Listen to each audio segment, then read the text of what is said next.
Welcome back to the space. I am your host, Simone Deloach.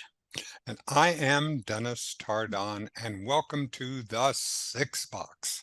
Right. This is where I, as an old Hmm. white man, Hmm. and you, Myself as a young Black woman. those six boxes are the parameters through which we are going to have discussions to open up the important conversations that need to be had. Well, Simone, congratulations. This is show 2. We are. What kind of feedback did you get from Hmm. your friends and family about show 1 and doing this show called The Six Box? They loved it. They're intrigued by the continuation of this conversation. It's been had before. We're not doing anything new, right? To kind of have two opposites attract and Yep. bring them into one space and have a conversation. But I had a lot of feedback as far as, we are so proud of you, so proud of the person you've become and who you've grown into be. And then, proud of my ability to create relationships and friendships as ours, So yeah, they want That's to know more wonderful. Well, it's about us. so important because this is what I want to do because I have so much to learn. One of the things that I'm interested in talking about with you, especially with you as a therapist, I want to talk about conscious and unconscious biases. Because I grew up in a white environment, predominantly white environment. When I was growing up in South Texas, if you were Black or Mexican, you came to the back door. White people came to the front door. This was just the normal activities. It was nothing it wasn't a question that I questioned it or I didn't think about it. It was like being a fish in water. I didn't understand, even though I very quickly picked up that that wasn't the way I wanted to live. This wasn't my the way I wanted to do it, and I rebelled against that. That was still being in that environment impacted me. Yes, yes. And so that's part of the unconscious biases that we have when we're in a particular environment. So I'm I'm interested in that because one of the things that I want to talk about is interracial relationships. Mhm. Have you noticed on television how many more interracial relationships there are than there were 5 years ago, or let's say 10 years ago? Yes, I have. I have just noticed it recently. I was looking at a bridal ad, and even they had like five individuals in the picture, but one of them was displayed as if they were an interracial couple. And I remember thinking, wow, that's such a nice thing to see. And it's not always black and white. Sometimes it somebody who presents a different demographic. Right. Or two men or two Yes, women. yes, So yeah. this is the broad spectrum of what we're saying and what our experiences are. You know where I'm seeing it more, Dennis? I have nieces. I'm an auntie, and so I tried to educate myself and stay involved in what the things the visuals that they watch and the things that Yes. they see. And I'm seeing it in children's shows as well. The diversity, the cultural acceptance, the conversations around different certain holidays, different certain ways of celebrating life and death, and even having that dynamic with interracial couples who are of the same sex. Hmm. Uh, and it's casual and it's in a way that doesn't present this big conversation. And I'm like looking at my nieces, looking at it, and they are not necessarily unbothered, but they are just like, oh, that's that character's two dads, or that's that Yep. character's white mom and black father. Yep. And So so for yourself, when you were in your teenage years, did you have the idea that you either wanted to date outside of the Black family that you have? Was that a conversation within your family? Was it a conversation? Did you have interracial couples within your family? mm, I didn't have them within my family. Um, However, there was never a expectation that I had to bring home a certain type of person, Right. man, woman, black, white. So guess Um, who's coming to dinner? If you had mhm. brought home a pale young man, that would not have not, you would have felt comfortable in doing that? I would have felt comfortable from the beginning, yes. Now, if we had conversations later, probably, right, as a family, but Mhm. my family didn't necessarily um bring down the hammer when it came to what it looked like to raise a family that was multi racial. Yeah. Um, they wanted their children to be happy, my parents, and so they encouraged us to do things that made us happy as long as we were safe. You know, my mom's biggest thing was, as long as you're not out there robbing a bank, I'll always fight and fend for you. And even if you did rob the bank, I would have your back, kind of thing. So no, it never came up. I grew up in suburbia. And so I was one of, including my brother and his best friend, there was about 4 or 5 of us, African American children in my elementary school. So Mhm. everyone else was um white, and we probably had a few Hispanic and Asian descent Mhm. children in my school. I've always crushed on anybody that I found attractive, whether it was white, black, Hispanic, Right. Asian. It there was no hold on me to have a certain type of likingness. It was just, do they treat you well? Do Yeah. you get along? Are they kind? Did you shoot up? One of the things I admired so much, the very first time I saw you when I came around the corner there at Kohl's and saw you behind the Amazon desk, and I went, Amazon, that's an Amazon, because you're 6'3" tall and you Mm, wear your hair and I do. did you Mm. did you shoot up fast in your adolescence so that you were significantly taller than the boys that you might have been within your age group? My entire life, as long as I can remember. Yes, I've always been the tallest. And even in high school, maybe towards the end there, junior year, senior year, there were individuals who were of my height or taller. Mhm.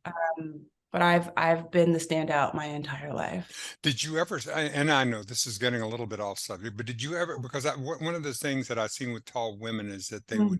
they would slump over, that they would have that, but I didn't see you. You stood tall and stood tall with your back straight the entire time, and as part of who you are. Yes, I've received a lot of compliments about my posture. Yeah.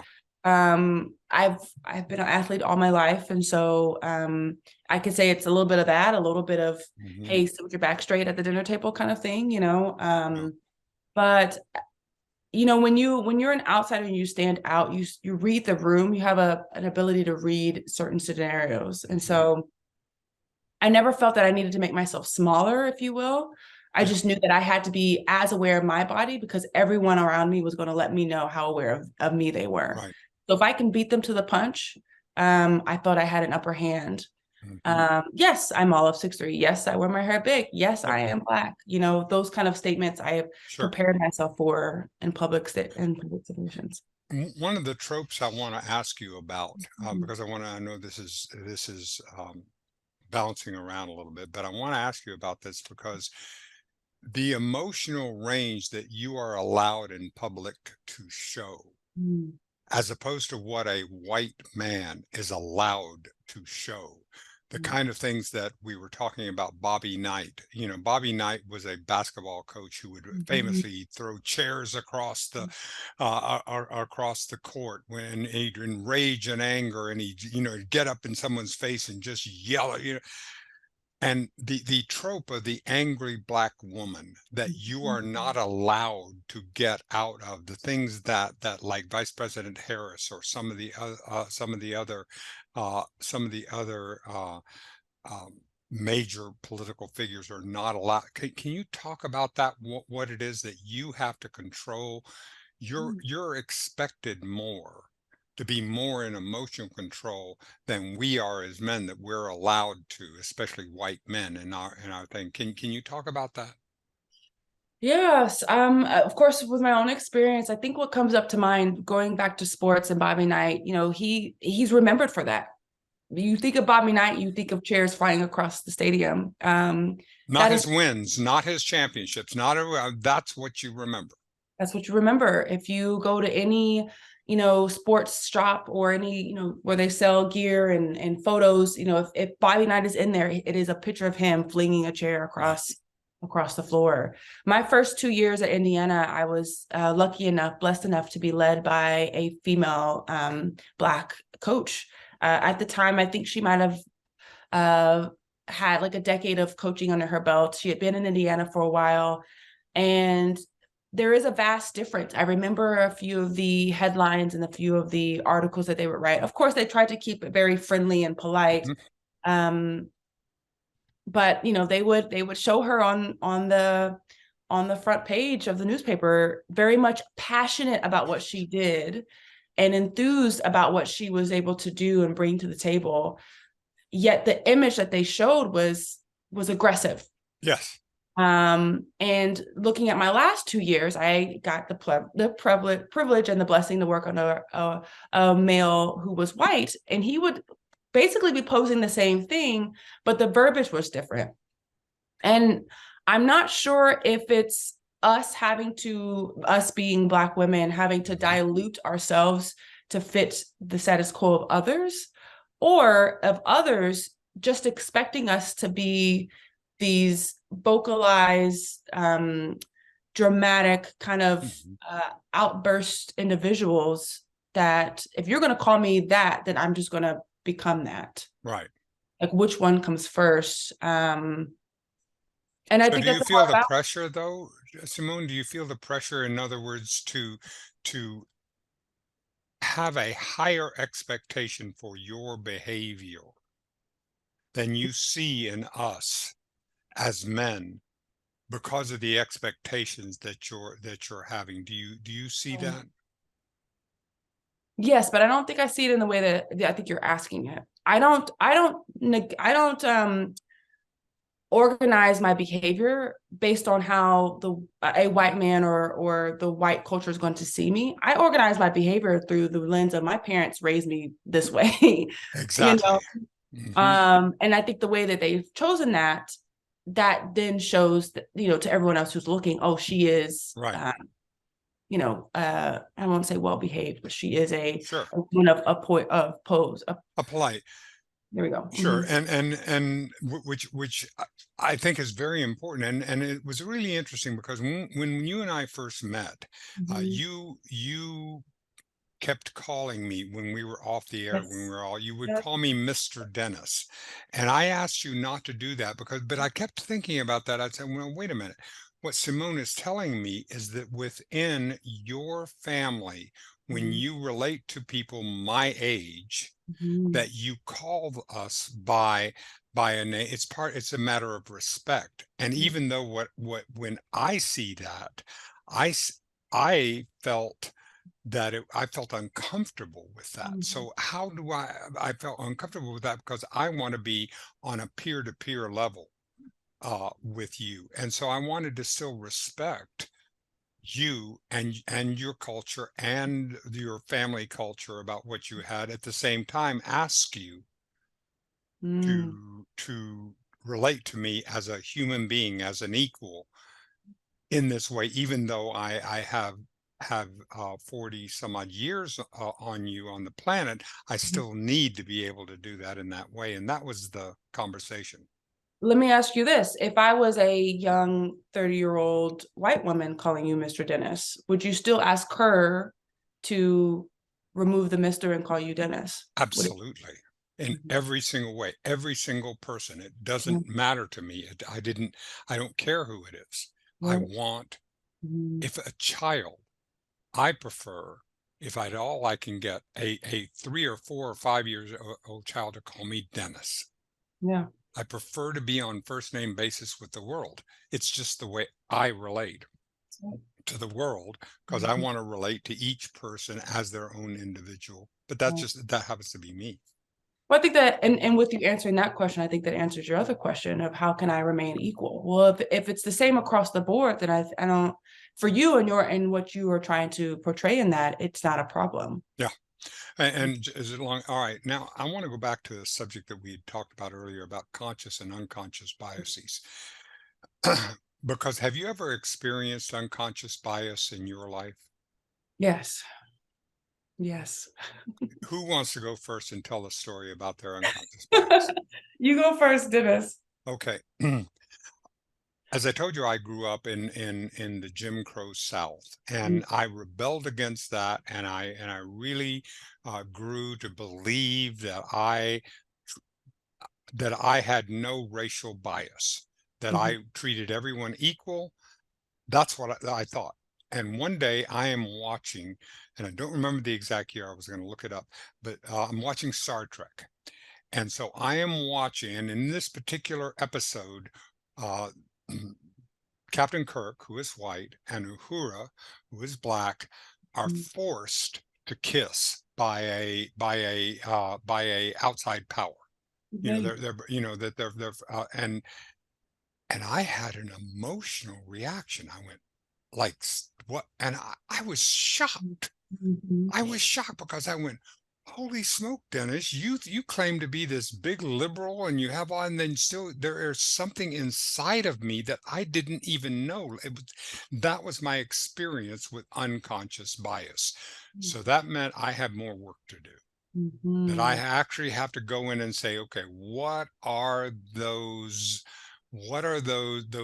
feelings that I need to deal with? What is this opportunity that I need? And so it really took me a lot of work Mhm. so that I could begin to see and begin to experience the interracial couples as human beings. And now Mhm. I I I have done that work. So that was my experience with unconscious bias because it surprised me completely. I it blindsided me. Yeah, absolutely. Whew. And hearing you share that, my family is from the north. My mother and father were raised in Michigan, in the Detroit as well as the Flint areas, and we spent a lot of time visiting grandparents while they were still around, and there was a lot of conversation with cousins, children my age, about the way my brother and my sister and I spoke. And so a lot of the biases that I remember growing up and seeing the difference between, my life as a Black child in suburbia, Texas, and their Mhm, lives as Black children in impoverished areas of Michigan. We spoke differently. And so mhm. we talked differently and we asked for things differently. And I remember just kind of overall, just kind of thinking back to judging them in a way that wasn't fair, that didn't make sense to me. Why am I judging them for the way they're saying that? It sounds different than me. So therefore, is it different because it's wrong, or is it just different because it's different? Um, and feeling a way that if I didn't adopt how they spoke, would I be accepted? Yes. But if I stayed how I was, true to myself, would I get rejected? And it was kind of like this balance of, um, can I stay neutral and be okay with either or? But yeah, that bias against people that are flesh and blood in my Yes. family line that have just a different lived experience. Do you get criticized at Mm. times for how how you speak for your enculturation and how you have grown up in suburbia? There have been times, not as much as an adult, no. But yeah, as children. Yeah. Mhm. Mhm. Yeah. That is part of the challenge, that we have,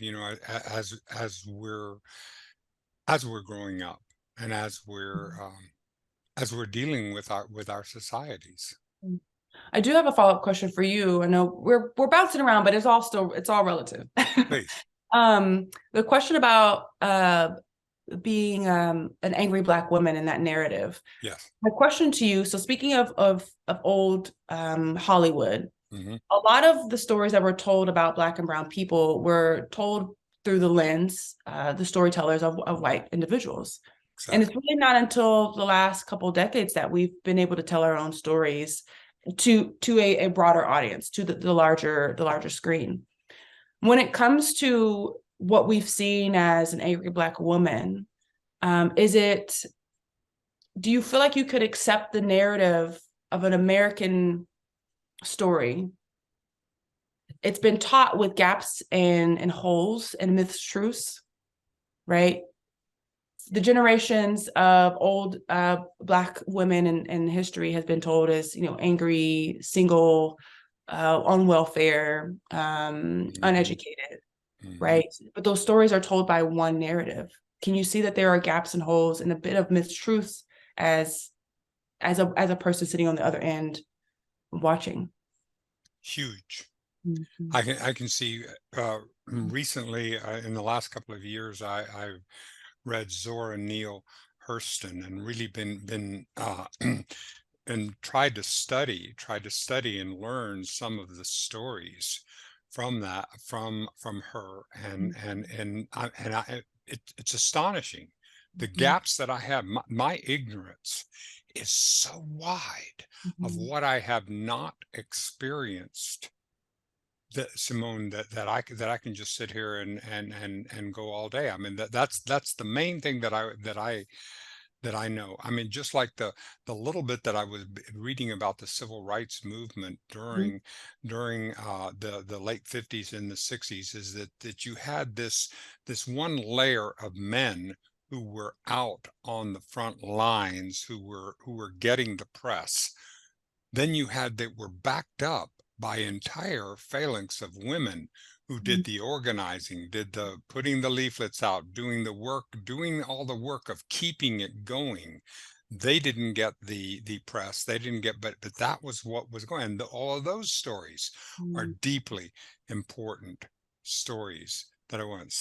Cicely Tyson's story and her entire, and because she really talks about her journey and all during her growing up, and so yes, I'm finding the stories so much more evocative than I could have ever done, and it helps me so much to see it from another person's perspective. I think that's what I want most with the Six Box, is for us to be able to see things from perspectives.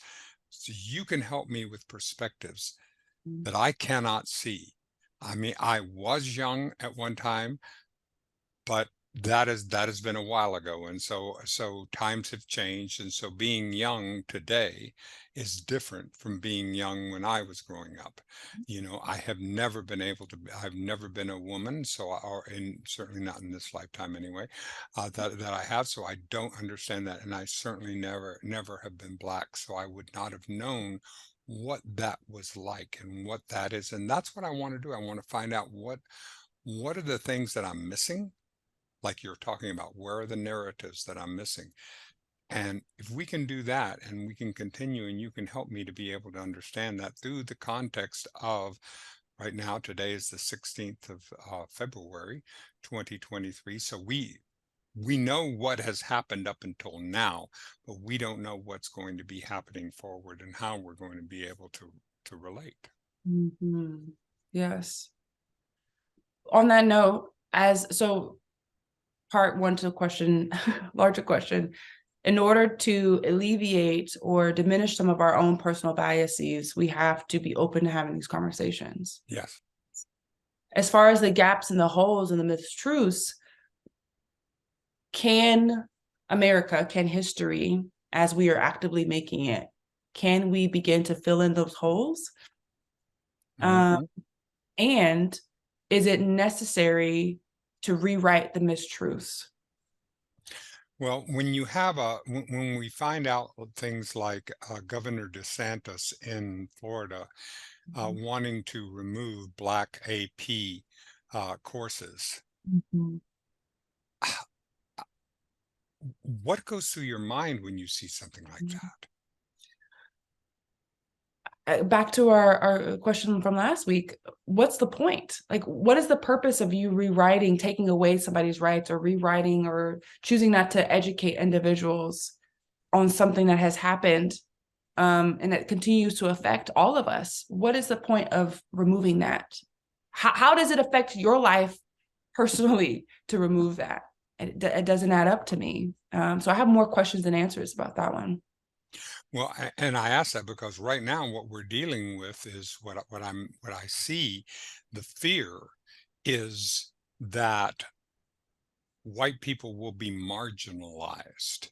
And what I see, the white people will be marginalized, that we will no longer have the place that we've had, which is saying taking away the privilege and leveling the playing field to where we will know. And that's the only place that I can see, because the weird part about it is that they talk about, because in our state, Greg Abbott is saying the same thing, is he's saying no more diversity. You cannot have diversity and inclusion. It is illegal in any state agency or whether to use those words. You cannot use the word diversity and inclusion, and you cannot do that in order to be able to he said, so that it will not marginalize some, so some race will not be marginalized. And so when he was asked which race are you talking about, they wouldn't answer. They wouldn't Power? give. That's what I mean. It's a power. That's all I can figure is that and I know that I'm having to compete against a much broader group of people. I mean, right now I have to compete against, on my podcast and in our podcast, we're competing against people from all ages, all the full spectrum, in order to be able to get attention. Well, I think that's the fear, and that's what I'm going to want to talk about more on the Six Box in the future, is what is the fear and how can we overcome that fear? Because it feels to me as if it's being used as a fear cudgel, as some way, to be, oh, the black and brown people are coming for your jobs. They're look out. You better be careful, because you're not going to, your children are not going to get into school, and they're not going to get into, because they're not going to have, so we got to stop that. Wow. That's what I want to be able to have conversations about, because Simone, we got to be able to do better than that. I mean, how does it feels to me that when I see when I look at a boardroom, or I look at something and it's all white, it doesn't feel right to me. It feels, I go, what, there is something the matter there. Why is there just one, either all men or just one race on that screen? Why is that? And it would be the same thing if I looked in a prison cell. If I looked in a prison population and saw that it was like 80% black. What's wrong with that? Why is that? Why does that not reflect our population? Right. And not that it's all going to solve everything, because in Memphis, you see that the police force is 60%. It reflects the percentage of the population. So it's not a be all and end all, but it is to me, it's important. Absolutely. It's important to be talking about. All right. Well, look, in the last couple of minutes, what else have we not talked about that we should talk about today, or seed for a future program? I told you, one of the things I told you is that I want you to, if we were out there playing one-on-one basketball, I would want you to kick my ass. I would want you to just run circles around, dribble between your legs, go in for layups, and I would want you to cut me no slack. Oh my goodness. And I want you to do the same here.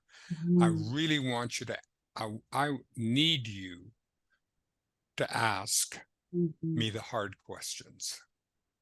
No softballs. Really help me to grow, and push me and help me to learn and grow. And even if you push my buttons, let me have my buttons pushed so I can learn that they're there, because very often I won't even know that they're there.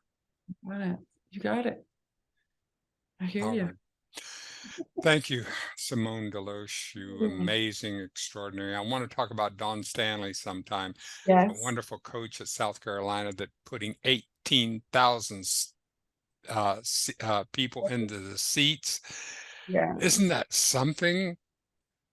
Oh, That's- at University of South Carolina, there was a story for everybody in the Washington Post. You can Google it, about this extraordinary coach who just has come and transformed not only that program, but has really expanded the people and the feeling of what this kind of competition can truly bring out in people. That's right. It's right. It's more than just the dunk contest and the fancy shoes. No. The culture. And I love about it because one of the things they pointed out in that article was that one of the reasons why people enjoy it so much is because it's a team game. You see the team game, not just that individual, but you really see the beauty of the team game and the transition and the passes and the assists and the setups. Yeah. And here's the thing, one doesn't have to be better than the other. Men's basketball does not have to be better than women's basketball for them to have value. They can just both be these valued part of culture, a valued part of sports, and they can both be great. And I think Don's example of that is just, it's phenomenal. You can enjoy this too. Yep. Mhm. All right, everybody. Thank you for having us. Thank you for spending time on episode 2 of the Six Box. I'm Dennis Tardan. And I'm Simone Deloach. And we will see all of you next time. Thank you, Dennis.